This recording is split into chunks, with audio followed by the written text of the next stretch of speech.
ঈদের নামাজে যখন তোমরা যাবে, নারীদেরকে, বাচ্চাদেরকে, ফ্যামিলির সবাইকে নিয়ে যাবে, কাউকে ঘরে রেখে যাবে না। কিন্তু দুর্ভাগ্যজনক হলেও সত্য, আমাদের দেশে এই পরিবেশটা এখনো গড়ে ওঠেনি।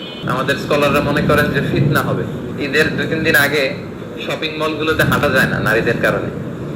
তারপর রাস্তাঘাটে, তার পয়লা বৈশাখে আমাদের বোনরা ঠিকই সেলিব্রেট করে, বাট ঈদের ক্ষেত্রে কিন্তু আমাদের বঞ্চিত করা হয়। বলা যে মসজিদে যাওয়া যাবে না, ফিতনা হবে। আমি কিন্তু এটা যাচাই বাছাই করেছি, এআই কিনা, মানে যতটুকু করেছি ততটুকু দেখলাম যে এটা এআই না, এটা জেনুইন বক্তব্য। ঠিক এই কথাটা বলার কারণে আমি কত লক্ষ গালি খেয়েছি এর কোনো ইয়ত্তা নেই। আমি ঠিক এই কথাটাই বলেছি, 20 বছর থেকে ঠিক এই লড়াইটাই করে যাচ্ছি। ফিতনা নির্মূল করার জন্য মেয়েদেরকে বাক্সবন্দি করা না, মেয়েরা মসজিদে যাবে না, জুমার নামাজে যাবে না, ঈদের নামাজে যাবে না, এটা কোনো ফিতনা নির্মূলের কোনো সঠিক পথ নয়। বরং আল্লাহ বলেছেন যে ফিতনা নির্মূল করার জন্য লড়াই করো, যুদ্ধ করো। 2 দিন পরে ঈদের জামাত হবে। আমি আশা করব নারীদের অংশগ্রহণের ক্ষেত্রে আমাদের যে সংকীর্ণতা, বিভিন্ন ফতোয়া দেওয়া হয়েছে যে মেয়েরা অংশগ্রহণ করতে পারে না, মেয়েরা অংশগ্রহণ করলে ফিতনা হবে ইত্যাদি হবে, আশা করি সেই বিষয়গুলি থেকে অনেকে এখন বেরিয়ে আসবেন। এই ধারণা কিন্তু খামোকা সৃষ্টি করা হয়েছে, এটা কিন্তু ইসলামের কনসেপ্ট ছিল না। এবারে ঈদের জামাতে আমি মনে করব যদি 5 কোটি পুরুষ অংশগ্রহণ করেন, আমি মনে করব 5 কোটি নারী এবং শিশু অংশগ্রহণ করবেন। যদি 1 কোটি পুরুষ হন, তাহলে 1 কোটি নারী শিশু অংশগ্রহণ করবেন।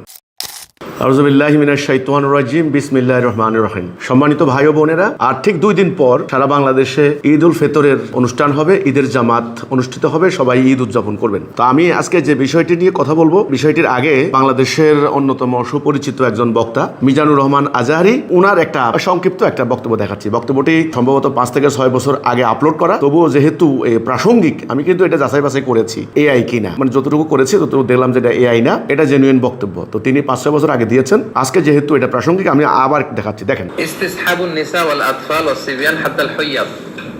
বিষ্ণু সাল্লাল্লাহু আলাইহি ওয়াসাল্লাম বলেছেন, ঈদের নামাজে যখন তোমরা যাবে, নারীদেরকে, বাচ্চাদেরকে, ফ্যামিলির সবাইকে নিয়ে যাবে, কাউকে ঘরে রেখে যাবে না। কিন্তু দুর্ভাগ্যজনক হলেও সত্য, আমাদের দেশে এই পরিবেশটা এখনো গড়ে ওঠেনি। জাতীয় ঈদগাহ ময়দান, বাইতুল মোকাররম সহ 2-1টা জায়গায় হয়তো নারীদের ঈদের সালাতের সিকিউরিটির সাথে ব্যবস্থা রাখা হয়, কিন্তু পুরো দেশব্যাপী এটা আমাদের গড়ে ওঠেনি। সচেতনতার অভাবে আমাদের স্কলাররা মনে করেন যে ফিতনা হবে। ঈদের 2-3 দিন আগে শপিং মলগুলোতে হাঁটা যায় না নারীদের কারণে। তারপর রাস্তাঘাটে, তার পয়লা বৈশাখে আমাদের বোনরা ঠিকই সেলিব্রেট করে, বাট ঈদের ক্ষেত্রে কিন্তু আমাদের বঞ্চিত করা হয়। বলা যে মসজিদে যাওয়া যাবে না, ফিতনা হবে। তো এটার ব্যাপারে সচেতনতা দরকার এবং তাদের সচেতনতা দরকার। ঠিক আছে, ধন্যবাদ আজহারি সাহেব। আপনারা তো সমাজের মধ্যে ইসলামিক স্কলার হিসেবে পরিচিত, তাহলে আপনাদের কথা অনেক মানুষ নেয়।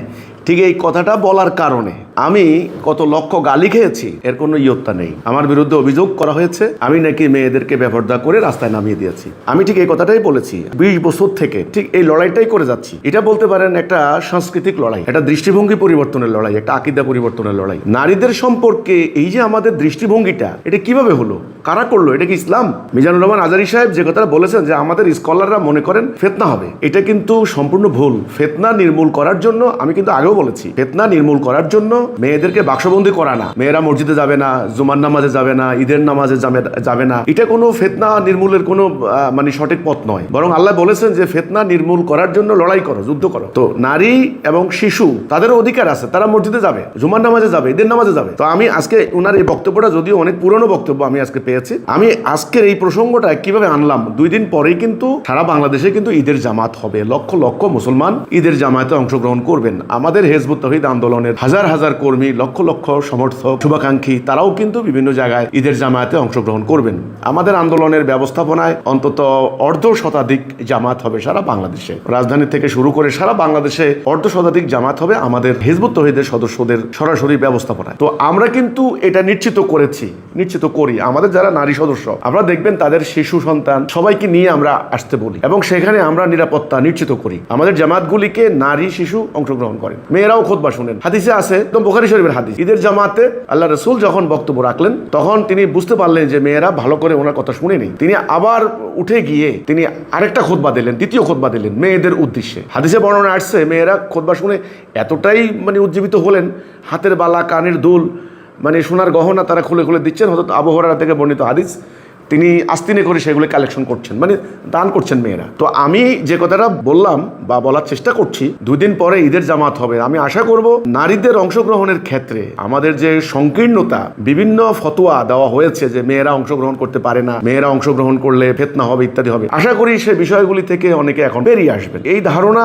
কিন্তু খামোকা সৃষ্টি করা হয়েছে, এটা কিন্তু ইসলামের কনসেপ্ট ছিল না। তো যাই হোক, আমি যেটা আজকে এই প্রসঙ্গটা এটা এই জন্যই বললাম, মেয়েদের এই অধিকার আদায়ের জন্য আমি যখন বক্তব্য দিলাম, সংগ্রাম করছি, লড়াই করছি যে নারীরাও এগিয়ে আসুক, আমাকে কিন্তু বহুবার কাফের ফতোয়া দেওয়া হয়েছে, আমাকে হামলার হুমকি দেওয়া হয়েছে, আমার বাড়িতে হামলা হয়েছে যে আমি নাকি মেয়েদেরকে ঘরবাড়ি থেকে বের করে দিচ্ছি। না, এটা ঠিক নয়। তো আশা করি যারা মিজানুর রহমান আজারি সাহেবের ভক্ত আছেন, যারা মনে করেন যে আলেম ওলামারা বক্তব্য দিলে সবচেয়ে সুবিধা হয়, আশা করি তারা মানে বুঝতে পেরেছেন এই ইনারের বক্তব্যে। এবারে ঈদের জামাতে আমি মনে করব যদি 5 কোটি পুরুষ অংশগ্রহণ করেন, আমি মনে করব 5 কোটি নারী এবং শিশু অংশগ্রহণ করবেন। যদি 1 কোটি পুরুষ হন, তাহলে 1 কোটি নারী শিশু অংশগ্রহণ করবেন সমান সমান, কারণ বাংলাদেশের নারী পুরুষ প্রায় সমান সমান। এখন মেয়েদের অংশগ্রহণ করার ক্ষেত্রে মেয়েরা যেন ঈদের মাঠে নিরাপত্তার সঙ্গে অংশগ্রহণ করতে পারেন, খতিব সাহেবের বয়ান শুনতে পারেন, সেই নিরাপত্তা নিশ্চিত করা উচিত আমাদের মুসল্লিদের। আমরা যদি আমাদের মুসলিম বোনদের, নারীদের, শিশুদের নিরাপত্তা, ঈদের ময়দানের নিরাপত্তা নিশ্চিত করতে না পারি, তাহলে বাড়ি ঘরে কিভাবে করবো? তো এই জন্য আমার কথা হচ্ছে এটা, আমি অত্যন্ত খুশি হলাম আলেম ওলামারা এখন ইসলামের প্রকৃত কথা নিয়ে সামনে এগিয়ে আসছেন, তারাও এখন প্রকাশ্যে কথা বলছেন। আশা করি এই সংক্রান্ত ব্যাপারে, অর্থাৎ মেয়েদের অংশগ্রহণ করার এই ব্যাপারটায় যাদের দৃষ্টিভঙ্গি নেগেটিভ আছে, তারা আশা করি এখন থেকে পরিবর্তন হবে। তো সবাইকে আমি হিজবুত তাওহীদ আন্দোলনের পক্ষ থেকে ঈদের আগাম শুভেচ্ছা জানাচ্ছি।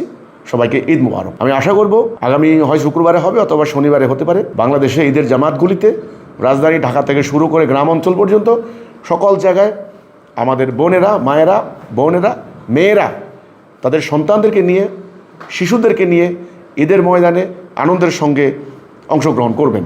ইসলাম আপনাদেরকে অধিকার দিয়েছে। তো এই হচ্ছে কথা। সবাইকে ধন্যবাদ। আল্লাহ হাফেজ। সালামু আলাইকুম ওয়া রাহমাতুল্লাহি ওয়া বারাকাতুহু।